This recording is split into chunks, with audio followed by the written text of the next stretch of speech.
folks. Time for story time with Brett. This week's story, Cover Scent Aphrodisiac.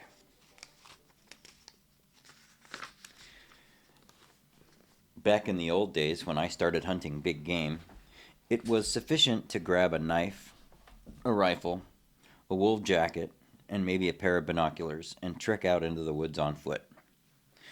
Nowadays, we have high-tech camouflage, all-terrain utility vehicles, remote game cameras with night vision and satellite uplinks, laser rangefinders, 3D GPS mapping in the palm of our hand, and even aerial reconnaissance drones. Wait, but that's illegal, so don't do that. But it's an option. My good buddy Bert Hugabeen isn't really a progressive outdoorsman. He hasn't changed his technique much in the last 30 years. But one newer technique he has employed is the use of cover scents. For those of you who might be unfamiliar with cover scents, they consist of various natural substances gathered in nature. And they're used to cover human scent and mask it while hunting. Technology has really evolved into a science. There is fox urine, used by hunters to hide their human scent from elk. And it is also extremely effective for keeping passengers from riding in your pickup with you. There is pine and earth scent, used to mask human scent and fool elk into thinking that you're in a gas station automotive deodorizing section. And there is cow elk in estrus scent, used to convince bull elk that you are a female elk who just started her freshman year in college 3,000 miles away from her parents' watchful eyes. And it was this last one that Bert told me he gave a try last year during fall archery elk season during the peak of mating season known as the rut. Now, I'm sure it's all very technical and scientific, but I had my concerns about this particular variety of cover scent. I mean, I'm not trying to call into question anyone's honesty or integrity, but how does one collect cow elk urine?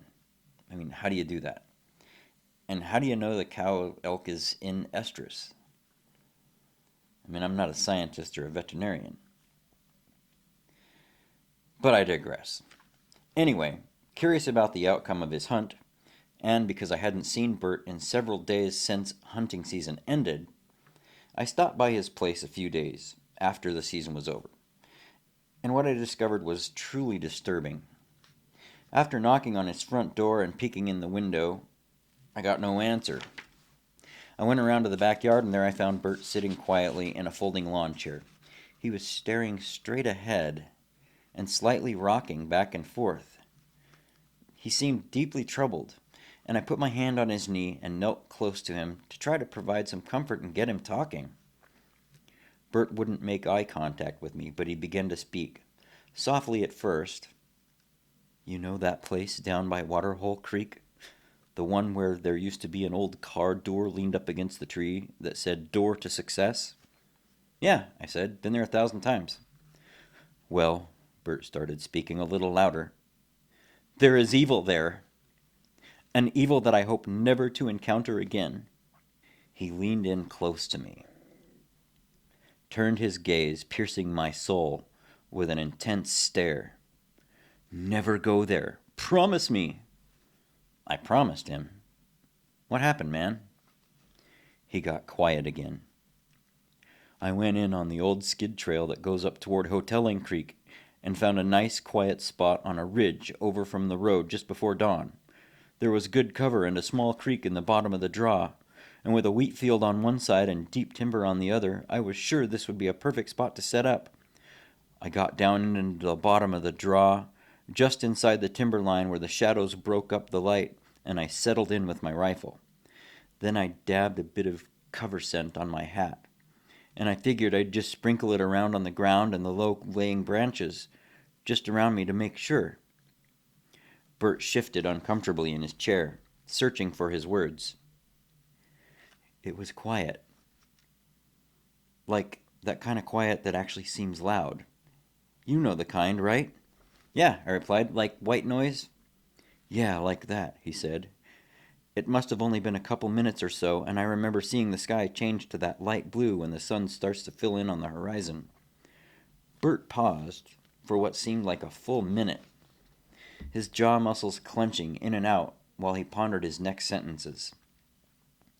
I heard the unmistakable sound of twigs snapping a few dozen yards away. I strained my eyes as hard as I could to catch a glimpse of the animal that was approaching me, but the thick, dark timber made it as dark as night in the trees. My mind was racing. "This stuff really works!" Bert's voice became urgent now. Silhouetted in the tree was a massive 7-point trophy bull. So I skillfully and stealthily nocked an arrow and slowly drew it back on the bow, close enough for the top pin. Bert could see shadows now. The elk moved in and out of the trees, nose to the ground, sweeping left and right to absorb the scent of the nearby cow and eat. And then Bert heard a new sound, this one coming from behind his position. Bert turned his head slowly to find the source of twigs snapping from behind him. There, less than a foot away, he sat face to face with a very large white-tailed buck. The animal's upper lip was curled up over its nose, and it snorted loudly, breathing in the intoxicating pheromones as it licked at the air. Bert sat frozen, unable to think.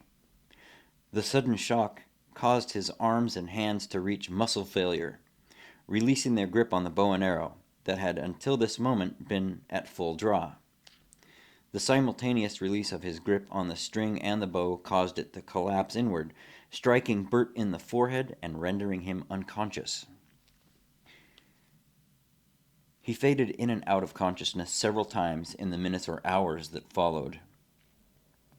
He remembers waking up face down at one point with his mouth, nose, and face mashed against deer fur.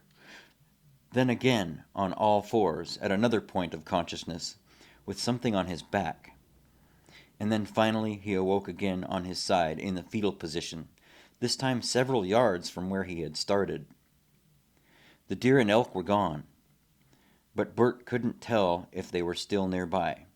What he did know was that he would never, ever try to convince a deer or elk again that he was a female elk in heat.